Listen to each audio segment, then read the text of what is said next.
사모하는 믿음, 더 나은 본향이라는 제목으로 말씀을 전하고자 합니다. 6월의 첫 주일, 우리는 교회의 탄생일인 성령 강림 주일을 맞이합니다. 이날은 단지 교회에게 기념일이 아닙니다. 사도행전 2장에 기록된 바와 같이 오순절날 다락방에 모여 기도하는 제자들에게 성령께서 임하시고 그들은 두려움을 떨치고 복음을 담대히 전하는 사람들로 변화되었습니다. 그들은 단지 위로와 능력을 받는 것이 아니라 이 땅에 속한 자가 아닌 하늘에 속한 자로서 살아가는 힘을 얻게 된 것입니다. 그들이 받은 성령께서 오늘 우리에게도 동일하게 임하셔서 더 나은 본향을 사모하며 살아가도록 이끄십니다. 그래서 히브리서 11장 12절에서 19절은 바로 그런 믿음의 조상들을 조명합니다. 아브라함은 백세에 얻은 아들을 번제로 드리라는 말씀 앞에서 죽은 자 가운데서 다시 살리실 하나님을 믿었습니다. 사라는 아이를 가질 수 없는 몸이었지만 약속하신 이를 신실한 본으로 믿었습니다. 그들은 모두 이 땅에서 장막을 치고 살았지만 진정한 번영한 하늘에 있다는 사실을 믿음으로 바라보며 살았습니다. 이 믿음의 삶이 가능했던 이유는 성령께서 역사하셨기 때문입니다. 단순한 인간의 의지나 도덕이 아니라 하나님께서 내주하시는 영이 그들의 마음을 붙들고 이끌었기 때문입니다. 성령은 믿음의 눈을 들어 보이지 않는 나를 보게 하시며 약속의 말씀을 오늘 우리의 현실로 체험하게 하십니다. 오순절에 임하신 그 성령은 오늘도 우리 가운데 계시며 더 나은 본향을 향한 믿음의 걸음을 걷게 하십니다. 오늘 우리는 이 성령 강림주일에 아브라함과 사라의 믿음을 통해 더 나은 본향을 사모하는 믿음이 무엇인지를 함께 나누고자 합니다. 이 믿음은 현실에 안주하지 않고 약속하신 하나님을 신뢰하며 심지어 죽음조차도 두려워하지 않는 믿음입니다. 그래서 히브리서 11장 12절 말씀 읽어보겠습니다. 이러므로 죽은 자와 같은 한 사람으로 말미암아 하늘의 기다란 별과 또 해변의 우수한 모래와 같이 많은 후손이 생육하느니라. 아브라함은 백세가 다 되어 생리적으로 생명을 낳을 수 없는 상태였습니다. 죽은 자와 같은 그의 몸에서 후손이 나왔다는 것은 단지 생물학적 기적을 넘어서 창조의 회복을 상징합니다. 창세기 1장 28절에 생육하고 번성하라 하신 말씀은 아담에게 주신 하나님의 창조 명령이자 축복입니다. 그러나 죄로 인해 이 생육의 복은 저주와 고통의 속에서 변질되었고 하나님은 아브라함을 통해 그 복을 다시 회복시키십니다. 이 믿음은 단순한 인간의 의지나 신념에서 나온 것이 아닙니다. 성령께서 역사하셨기 때문입니다. 성령은 믿음의 눈을 열어 보이지 않는 하늘나라를 보게 하시고 약속의 말씀을 오늘 우리에게 현실 속에서 체험하게 하십니다.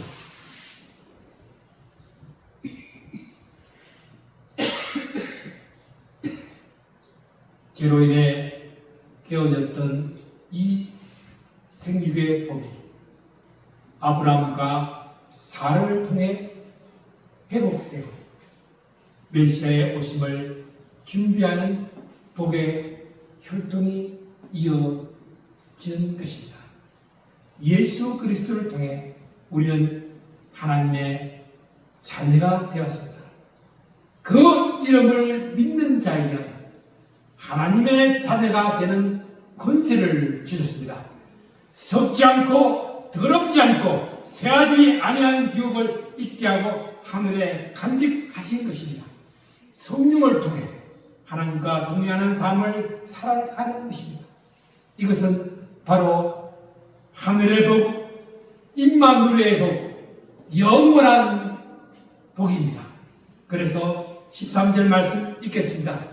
이 사람들은 다 믿음을 따라 죽었으며 약속을 받지 못하였을 때 그것들을 멀리서 보고 환영하며 또 땅에서는 외국인과 나그네의 힘을 정언하였으니 아브라함은 가나안을 약속받았지만 죽을 때까지 그것을 기업으로 누리지 못했습니다. 창세기 23장에 보면 단지 막벨라 한 토지를 사서 아내 사라를 장사했을 뿐입니다. 그럼에도 불구하고 그는 약속을 멀리서 보고 환영했습니다. 마치 먼 바다 위로 떠오르는 땅을 보고 저것은 내 본향이다 라고 말하는 선언처럼 믿음으로 그 땅을 향해 걸어간 것입니다. 찬송가 246장에 나 가나안 땅 귀한 성에 들어가려고 내 무거운 짐을 벗어버렸네. 제중에 다시 방한할 저도 없으니 저 생명 시냇가에 살겠나라고 찬송 부릅니다. 나그네는 정착할 것이 아니라 인시 머무는 것입니다. 외국이란 문화와 법과 정체성이 다른 나라에서 살아가는 자입니다. 그들은 이 땅에서 자신이 진짜 시민권을 가지고 있는 것이 하늘에 있음을 고백하며 살았습니다. 이 믿음은 오늘날 우리에게 무엇을 말합니까? 우리도 이 땅에서 성공이나 안정에 집착하지 않고 하늘 본향을 사모하며 살아가야 한다는 것입니다. 아브라함처럼 약속을 멀리서 보고 환영하는 공동체가 되어야 하는 것이 교회입니다. 14절 말씀 읽겠습니다. 그들이 같이 말하는 것은 자기들이 본향 선정자임을 나타냅니다. 본향이라는 단어는 구약에서는 주로 약속의 땅 이스라엘을 의미하지만 여기서는 하늘에 있는 본향 곧 하나님의 나라를 뜻합니다.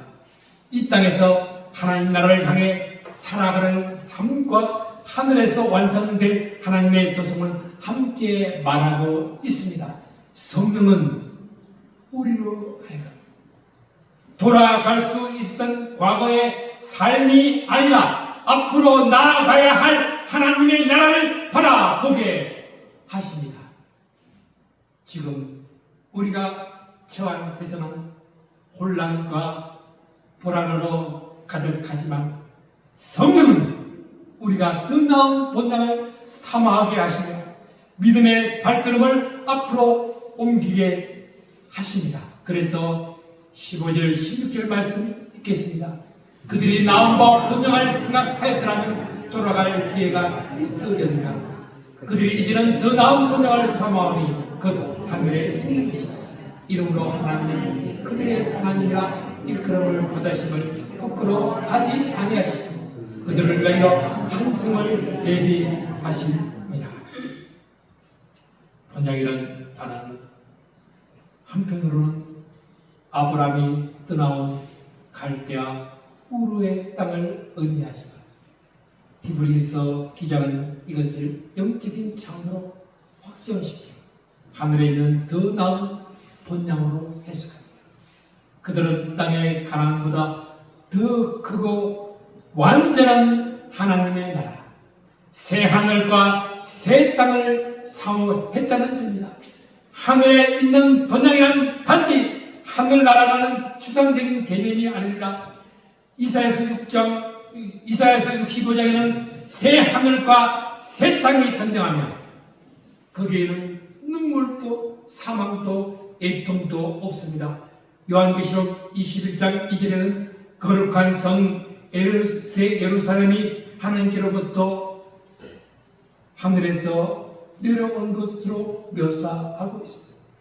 이것이 바로 하늘의 본향, 영원한 도성, 믿는 자들이 사모하는 최종의 구원입니다. 그래서 히브리서 12장 22절에 너희가 이런 곳은 시온산과 살아계신 하나님의 도성 하늘에 있는 예루살렘이라고 말씀하고 있습니다. 그래서 11장 16절 후반부에 이름으로 하나님이 그들의 하나님이라 이끌음을 받으심을 부끄러워하지 아니하시고 그들을 위하여 한승을 예비하셨습니다. 왜? 하나님이 그들의 하나님이라 불리는 것을 부끄러워하지 않으셨을까요? 그들이 하늘을 사모했기 때문입니다. 하나님을 믿는다는 것은 단지 종교를 믿는 것이 아니라 그분의 약속과 성품과 목적을 신뢰하며 그분의 나라를 소망하는 것입니다. 그래서 요한복음 14장 2절 예수님이 말씀하십니다. 내 아버지 집에 거할 것이 많다. 내가 너희를 위하여 거처를 예비하러 간다. 가서 너희를 위하여 거처를 예비하면 내가 다시 와서 너희를 내게로 영접하러 나 있는 곳에 너희도 있게 하리라. 하나님은 예수 그리스도 안에서 그 도성, 그 나라, 그 번영을 예비하셨고 그 나라를 사모하는 자를 하나님의 자녀라고 하십니다. 그들은 이제는 더 나은 번영을 사모하니 곧 하늘에 있는 것이다. 하늘나라에 속한 교회는 단순히 세상의 조직이 아닙니다. 그래서 빌립보서 3장 20절에 우리의 시민권은 하늘에 있는지라. 따라합시다. 우리의 시민권은 하늘에 있는지라. 거기로부터 구원하는 자, 곧 주 예수 그리스도를 기다리는 것이 빌립보서 3장 20절입니다. 17절 말씀 읽읍시다. 아브라함은 시험을 받을 때에 믿음으로 이삭을 드렸으니 그는 약속들을 받은 자로 그 유아를 드렸느니라. 아브라함이 시험을 받을 때 이삭을 드리는 장면이 나옵니다. 그는 약속의 아들의 번제로 드리라는 명령 앞에서 하나님께서 죽은 자도 다시 살리실 줄을 믿었습니다. 그래서 창세기 22장에서 그는 하나님이 자기를 위하여 번제 어린양을 준비하실 것이라고 말합니다. 믿음이란 바로 이런 것입니다. 이삭을 드릴 때에 아브라함은 자신의 미래와 생명, 구성과 소망을 하나님께 맡겼습니다. 그리고 하나님은 그 믿음을 기뻐하십니다. 다시 한번 말씀하십니다. 창세기서 22장 16절 17절에 네가 네 아들을 내 덕조라도 아끼지 아니하선즉 내가 반드시 내게 복을 주고 네가 반드시 복을 주고. 여기서 우리는 예수 그리스도의 모형을 봅니다. 이삭이 번제단에 올려진 것처럼 하나님의 아들이신 예수께서 십자가에 올리시셨고 그를 통해 우리는 더 나은 본향을 얻게 되었습니다. 하나님께서 이삭을 통해 네 자손이 나리로 하셨다면 그를 죽여도 다시 살릴 것이라는 믿음이 있었다는 것입니다. 이것이 부활의 신앙입니다. 이삭은 여기서 단지 하나의 인물이 아니라 그리스도를 애통합니다. 하나님은 아브라함에게 이삭을 번제로 바치라고 명령하셨지만 막판에 멈췄습니다. 그러나 하나님의 자신은 그 독생자 예수 그리스도를 십자가에서 죽게 하셨습니다. 18절 말씀 읽읍시다. 그에게 이미 말씀하시되 이 자신이라 18절 사사로 발표를 하십니다.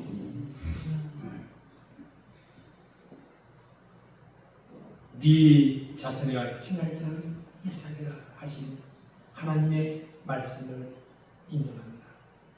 이는 이스마엘에 대한 부정입니다. 이삭의 약속의 자녀라는 의미입니다. 오늘날 이삭과 이스마엘의 구분은 단지 역사적 이슈가 아닙니다. 기독론과 구원론의 핵심 차이입니다. 기독교는 이삭을 통해 난 예수 그리스도를 구원의 중심으로 삼지만 이슬람은 이스마엘 후손을 통해 무함마드를 선지자로 이해합니다. 기독교는 약속의 성취로서 예수 그리스도를 바라보며 부활과 구원의 확신을 가지만 이슬람은 계시의 마지막으로 무함마드를 보며 율법적 순종을 강조합니다. 19절 말씀 읽읍시다. 그가 하나님이 명하신 이삭을 죽은 자 가운데서 다시 살리시려 생각합니다. 비용컨대 그를 죽은 자 가운데서 도로 받은 것입니다. 아브라함의 믿음은 죽음을 이기시는 하나님에 대한 신앙입니다. 이 신앙은 예수 그리스도의 십자가의 부활에서 완전하게 성취됩니다. 그리고 이 부활의 복음은 오순절의 성령을 통해 교회에 전달되었습니다. 성부 하나님은 계획하시고 성자 예수는 순종하셨으며 성령은 이를 믿는 자들 안에서 거하시며 하늘 본향을 사모하게 만드십니다. 본향을 향한 믿음의 길을 나아가는 자입니다. 성도 여러분, 오늘 우리는 이 세상에서 외국인과 나그네입니다. 아브라함처럼 죽은 자와 같은 현실 속에서 우리는 생명을 낳은 믿음을 가질 수 있습니다.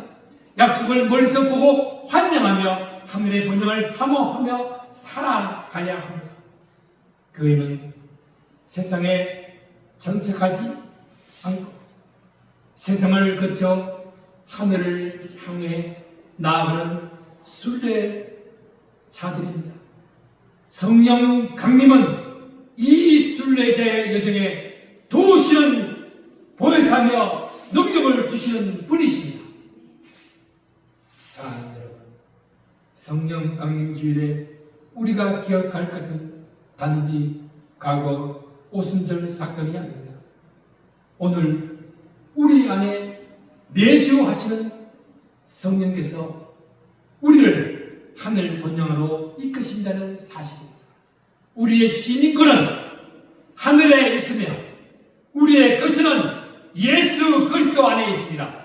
우리의 능력은 성령 강림하신 하나님이십니다. 오순절은 교회의 시작이자 성령의 권능을 주어 복음을 전하게 하신 날입니다. 하나님은 그런 자들을 위해 한 성, 한 나라, 영원한 번영을 예비하십니다.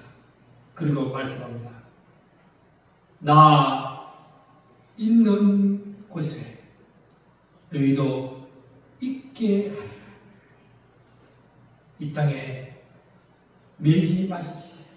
더 나은 번영을 사모하는 믿음의 길을 오늘도 걸어가는 사모하는 믿음 더 나은 번영을 바라보는 성도들이 되시기를 축복합니다. 기도합시다. 사모하는 믿음, 더 나은 번영을 사모하는 자임을 고백합니다. 하나님의 나라의 자녀로서의 이 땅에서 외국인과 따보내로 믿음으로 살아가는 자임을 고백합니다.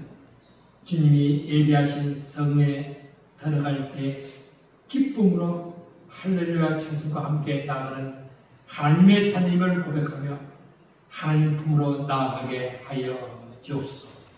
예수 그리스도 이름으로 기도합니다.